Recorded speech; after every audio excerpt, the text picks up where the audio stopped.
Hey guys, so I hope you're all doing well. Last night I finished watching Riverdale on Netflix and I really want to talk about it, but I thought, let me sleep, take time to process what has happened, and then talk to you about it with a clear mind after having got some nice sleep, which I did. I had a very good sleep. So, when I first started watching this series on Netflix, I was a little bit apprehensive, a little bit skeptical. I watched maybe 2 episodes and I wasn't sure whether or not I was going to keep watching. But I don't really like starting something and not finishing it. If you guys watch my videos regularly, you'll know that I'm not a big TV person. I don't really watch a lot of series. So you're probably thinking, that doesn't make sense. You never finish anything.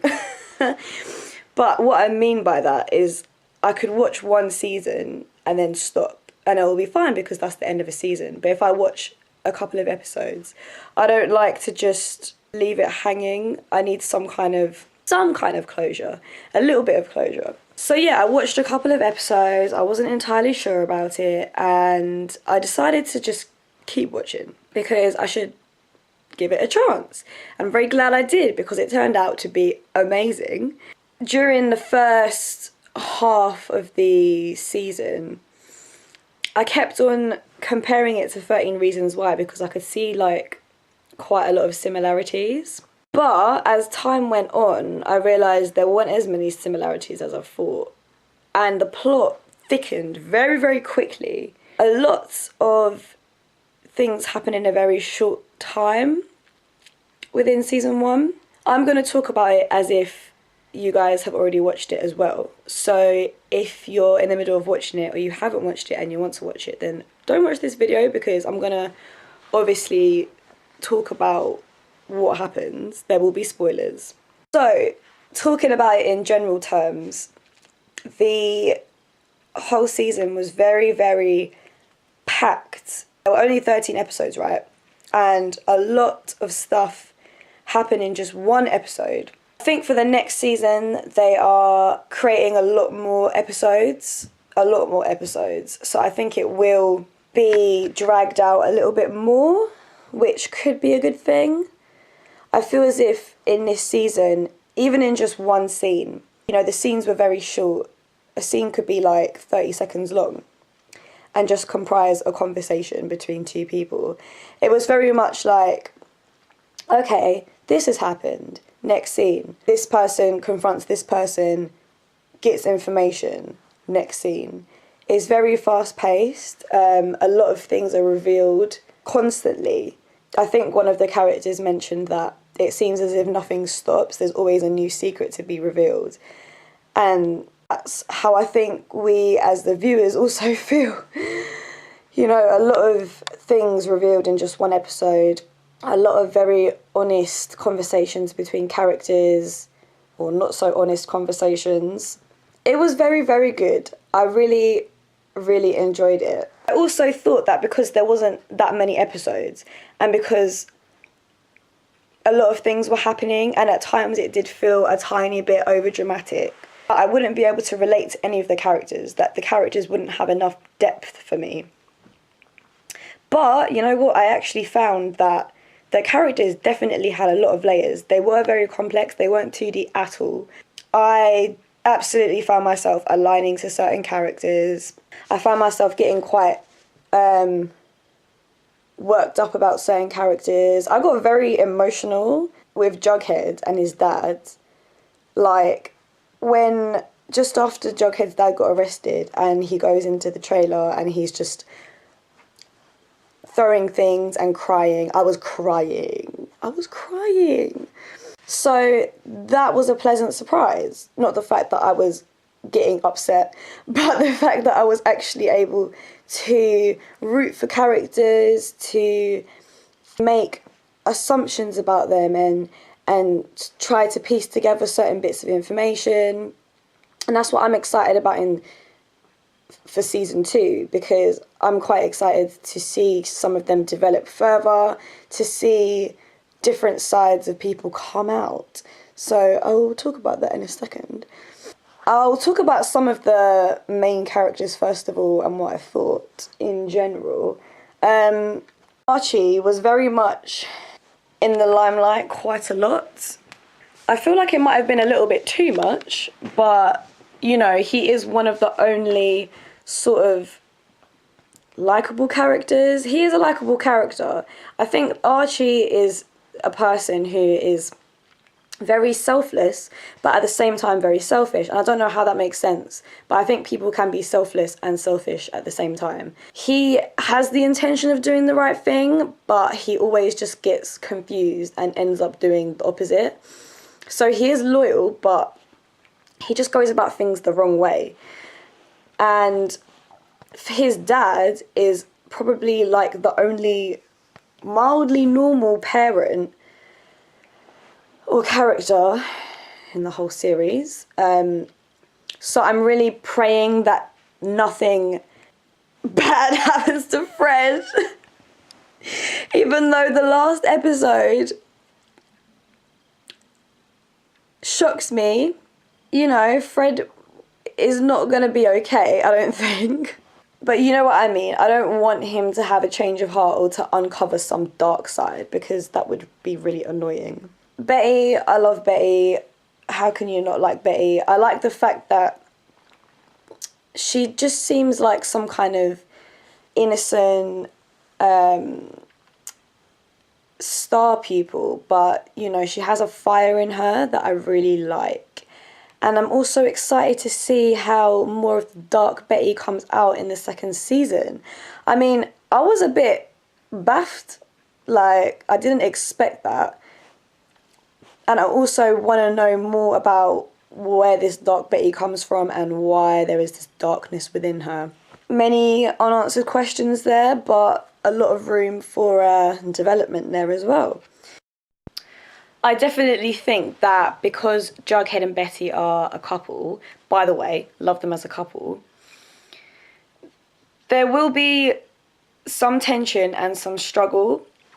Jughead is definitely going to struggle with being tempted by the serpents and trying to be good enough for Betty for the sake of looking a certain way. You know, his dad is in jail.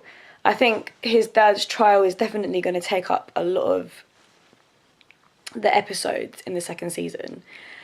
And Jughead will no doubt bring out more of Betty's dark side, potentially. She seems fiercely loyal towards him, but I do think it's not going to be a walk in the park for them, basically. But I really root for them. And I think they will come out the other side stronger than before. I really hope. I don't know. I'm just speculating. Veronica and Archie are a couple that I also really like. I think Veronica and Archie work well, and Betty and Jughead work well.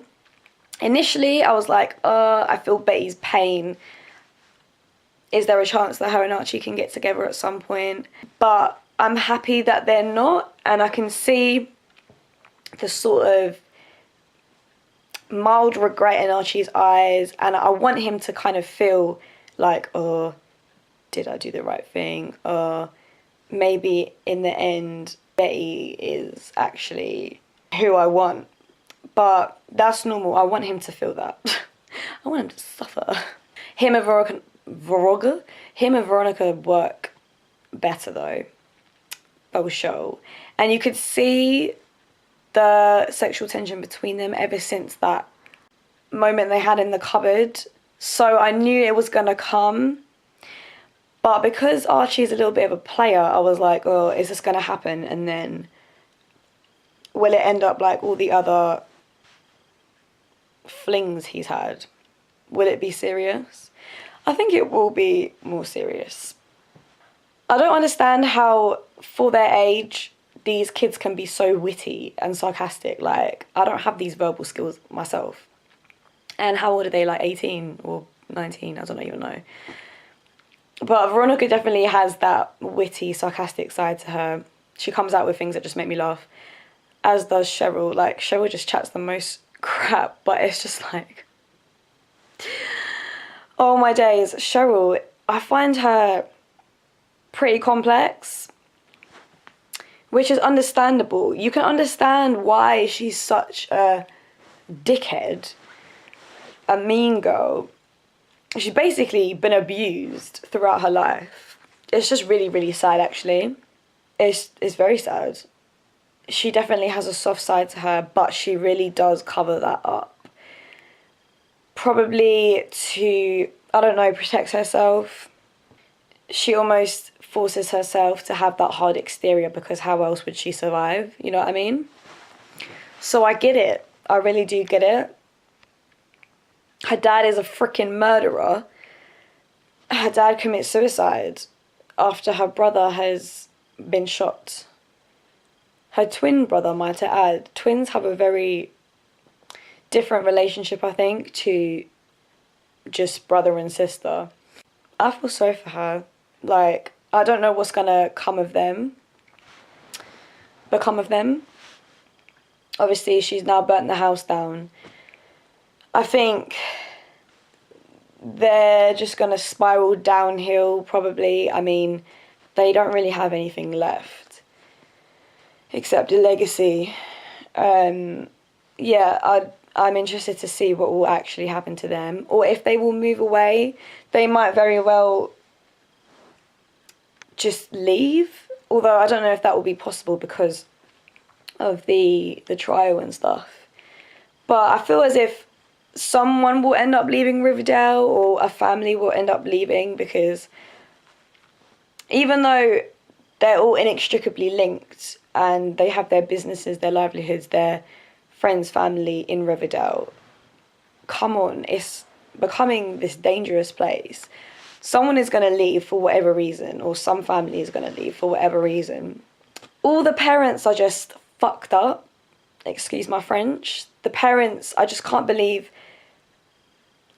what kind of example they are setting to their children. It really bothers me, the fact that the parents are shady. Like, it just really bothers me. How can they be acting like that and then not expect their kids to be affected by their actions or question their actions? It's quite harrowing. One more character that I really struggled with was Alice Cooper. I hated this woman at first. Oh my days. This woman's crazy. She's actually crazy. But as time went on, I was a bit conflicted because you could see how fiercely protective she was of her children. Meaning, obviously, she does love them. And then when I found out about the son that she had to give up for adoption, that sort of made everything a bit more clearer, because after that happened, I suppose you would expect her to be that way with her children, to be very fiercely protective of them. And, you know, there's a lot of stuff in the past that has happened. We still don't know all of it. And I'm very intrigued to find out more about Alice Cooper, because she's definitely got her fair share of secrets, her fair share of history. You know, she grew up in the South Side as well, like FP. So, very intrigued to find out more about her, even though at the beginning I was like, get this woman off the screen now. Now I'm like, no, get her on the screen more. One more thing before I move on to season 2 was Joaquin. Like, he was hiding a lot of shit. Well, not hiding a lot of shit, but dealing with a lot of baggage. And this guy had the most impressive poker face I've ever seen. Like, he did not give anything away. I was quite impressed. I was like, impressed / not convinced. I think, yeah, it was kind of a good decision to make him and Kevin boyfriend and boyfriend. Like, Kevin's dad being the sheriff and everything adds extra tension in so many ways.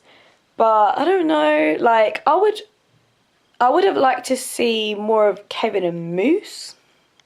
I think that might have been quite an interesting route to go down. Anyway, season 2, speculation. Like I said, definitely think there will be a lot of struggles between Jughead and Betty and everything that's going on in Jughead's life. Likewise, Veronica and Archie will have struggles, I'm sure, especially with Hiram coming back. Hiram is definitely gonna kick up a storm. I want to see Hiram and Archie together. That will be interesting. Obviously, FP's trial is going to take up a fair amount of episodes, and there's the whole delving into the drug business. You know, that's a whole new side to the story almost. So what was going on with Clifford and his business, why Jason was involved, the long lost brother who could potentially come back. And I was looking at a lot of speculation online. A lot of people have been saying, who's the baby daddy? You know, she didn't specify that it was Hal. She just said she ended up pregnant. People have been saying Fred could have been the father, FP could have been the father, Hiram could have been the father. Someone even said that maybe Joaquin is the brother. Like, I'm not saying no to anything because you never know, but that will definitely be an interesting plot. Hence, I want to see more of Alice Cooper. Like I said, get her on the screen. The mayor I haven't talked about. She's a little bit shady as well. Definitely some corruption happening somewhere. Okay. Would like to see more of Josie and the Pussycats. So all in all, a lot of potential plot lines, a lot of potential character development. This is why I'm very excited, because with 13 Reasons Why, once it was over, I was like, okay, it's over. Why would they make another season?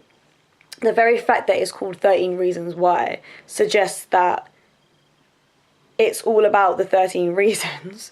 And once the 13 reasons have been revealed, what else is there to be revealed? But with Riverdale, it is simply Riverdale. It's literally the story of the town. And Jason Blossom's death was just one event that took place in the town. But there's so much history, so much